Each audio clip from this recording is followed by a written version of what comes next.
Vous êtes le sel de la terre. Si le sel perd sa saveur, comment redeviendra-t-il du sel? Il ne vaut plus rien. On le jette dehors et il est foulé aux pieds par les hommes.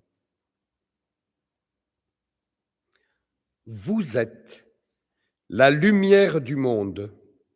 Une ville située sur une hauteur ne peut être cachée. Quand on allume une lampe, ce n'est pas pour la mettre sous le boisseau, mais sur son support, et elle brille pour tous ceux qui sont dans la maison. De même, que votre lumière brille aux yeux des hommes, pour qu'en voyant vos bonnes actions, ils rendent gloire à votre Père qui est aux cieux.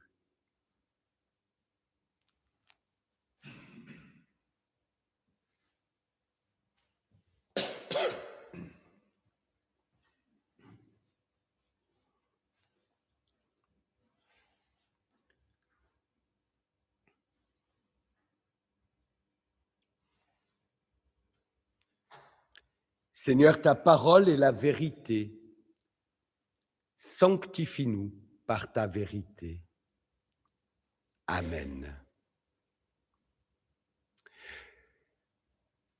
Je crains et je crois que nous nous trompons souvent dans ce que nous recevons de ce texte d'évangile.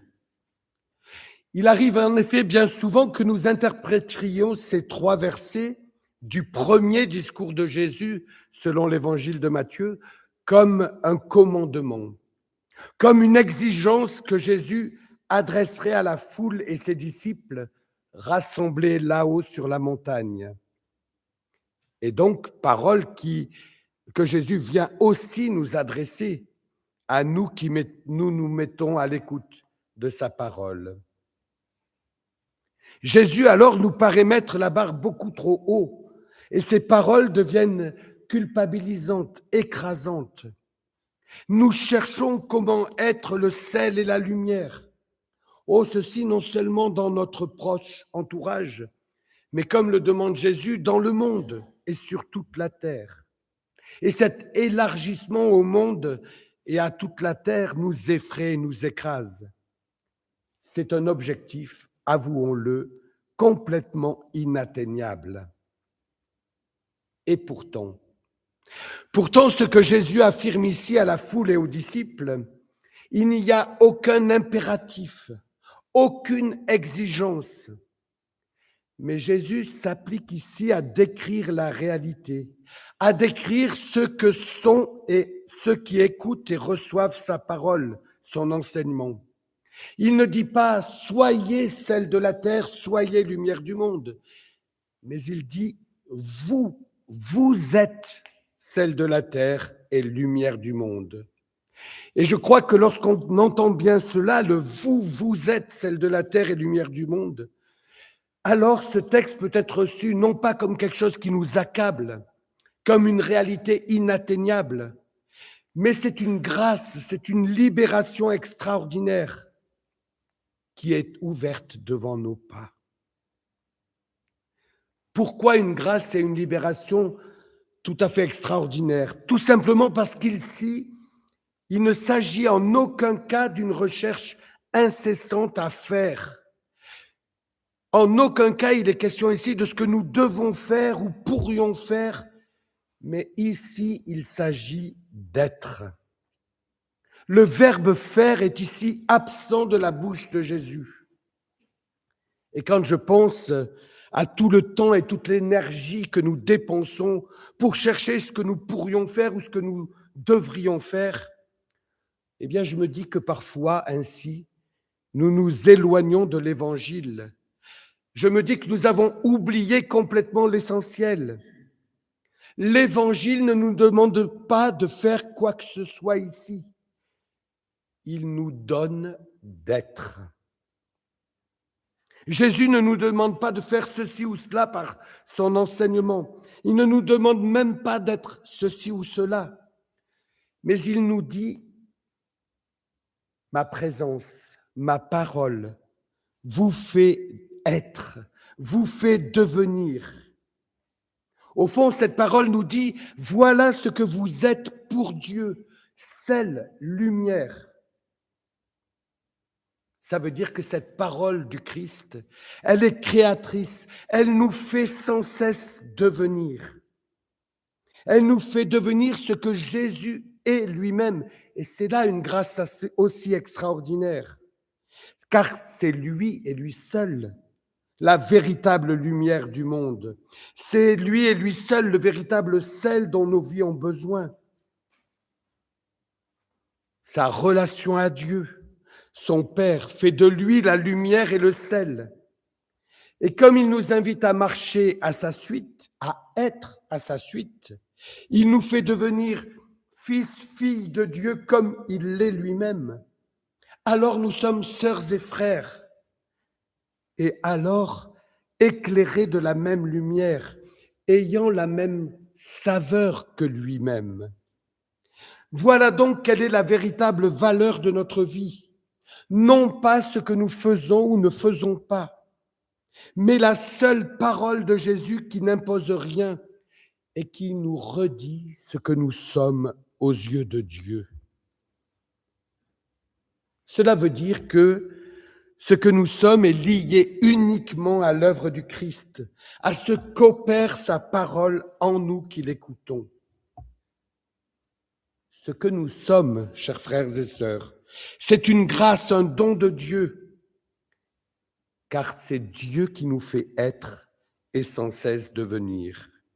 Alors, plutôt que de nous écraser sous les responsabilités, de nous culpabiliser parce que finalement nous ne ferions jamais assez, parce que nous n'arriverions pas à être sel de la terre et lumière du monde, recevons aujourd'hui cette parole comme une bonne nouvelle.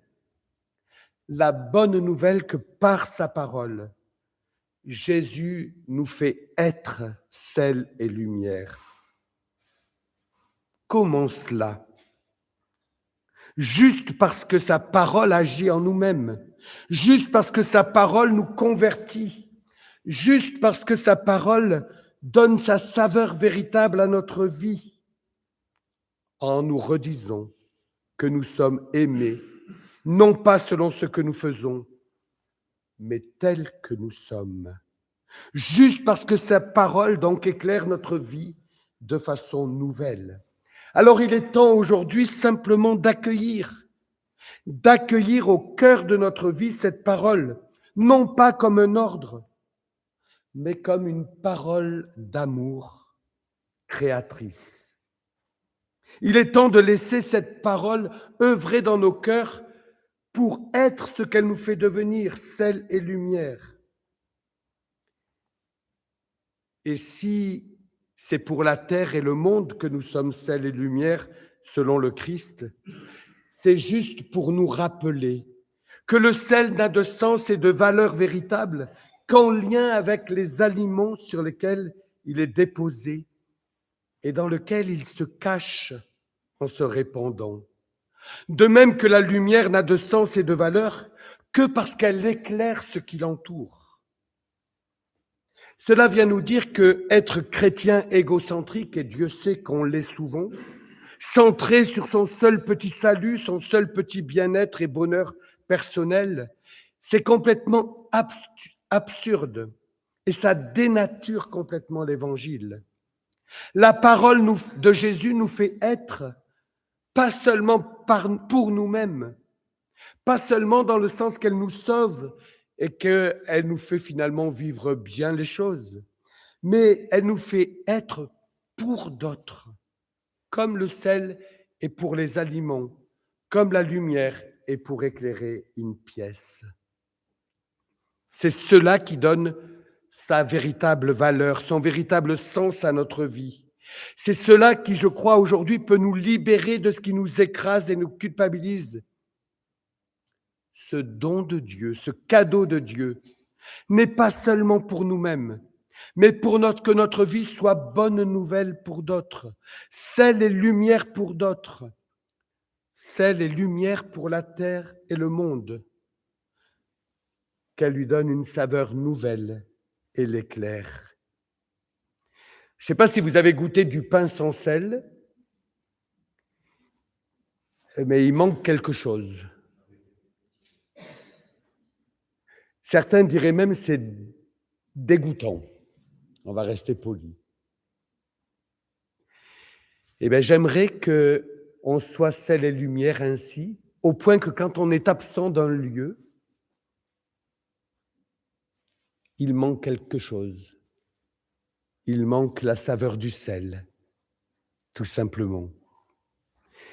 Et lorsqu'on a l'habitude d'entrer dans un temple éclairé comme celui de Beaufort chaque dimanche matin, ou presque, chaud en plus, avec la chaleur et la lumière de ce qui brûle dans ce poêle, eh bien, ça nous rend heureux. Mais imaginez que tel jour, on arrive devant la porte et tout est sombre, tout est fermé, sans lumière. Eh bien, on remarquerait que la lumière et la chaleur du poêle n'est pas là. Eh bien, ce que nous dit Jésus, c'est que finalement, être lumière du monde, c'est ça.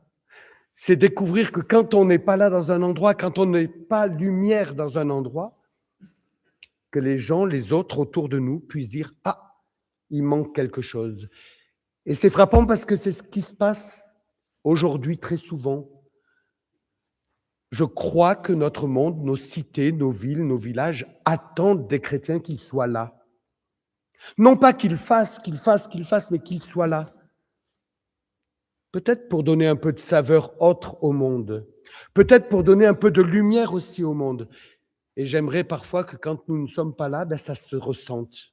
Et on dise, ah, il manque quelque chose, il manque quelqu'un. Non pas pour nous donner de la valeur, mais pour que simplement les hommes, les femmes, parce que nous sommes et parce que nous vivons, puissent aussi se tourner vers ce Dieu qui nous donne d'être et qui veut leur donner d'être.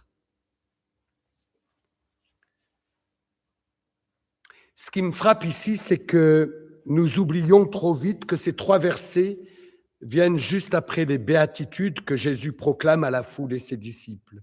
Vous savez, ces paroles qui n'appellent pas à faire, mais qui déclarent « Heureux ceux qui sont pauvres en esprit, heureux ceux qui sont miséricordieux, affligés, affamés, assoiffés de justice, heureux même ceux qui sont persécutés, heureux les doux, les miséricordieux, ceux qui procurent la paix, ceux qui ont le cœur pur.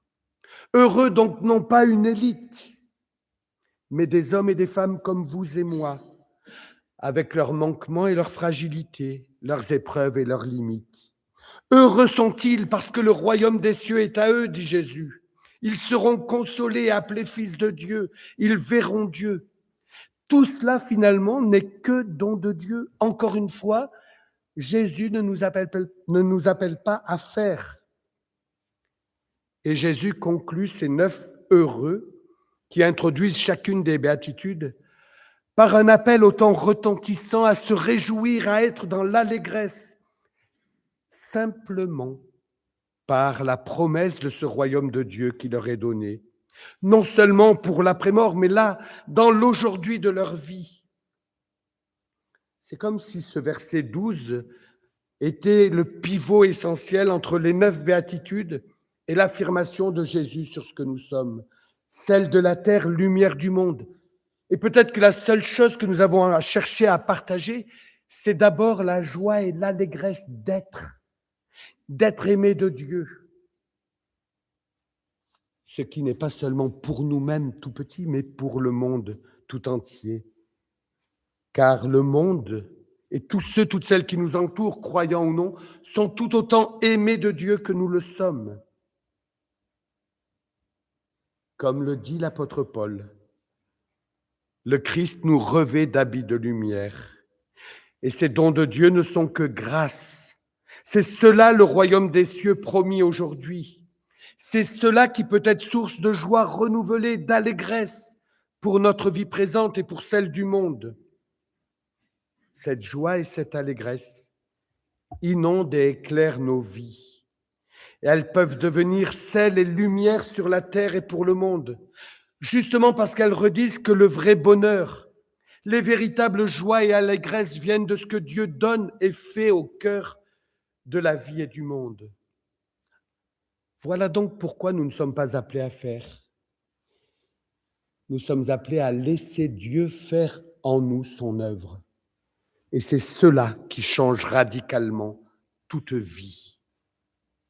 Alors cessons de chercher ce que nous aurions à faire au nom de notre foi pour être témoins de l'Évangile. Il est juste temps ici d'accueillir tout à nouveau les grâces que le Seigneur vient donner en Jésus-Christ. Il est temps de nous ouvrir tout à nouveau à ce que vient créer sa parole de Jésus en nous, car elle vient nous libérer de cette recherche du faire omniprésente, qui nous abrutit parfois et qui nous culpabilise souvent, simplement pour nous faire être. Je crois que cette redécouverte, cet accueil au cœur de nos vies de la parole de Jésus qui nous dit ce que nous sommes, peuvent être aujourd'hui source de conversion dans notre manière de regarder le monde et de regarder même nos propres vies, et donc source de joie et d'allégresse.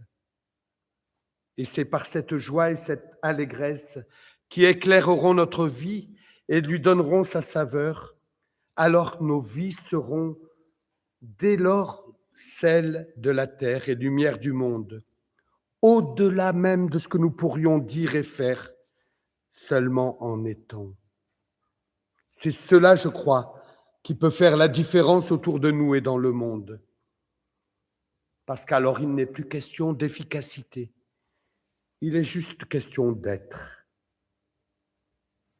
C'est là, je crois, la merveilleuse promesse pour notre aujourd'hui, mais aussi pour l'aujourd'hui de la terre et du monde. Alors faisons-la nôtre aujourd'hui, cette promesse, en nous laissant transformer, convertir, devenir et être par la seule parole de Jésus le Christ. Amen.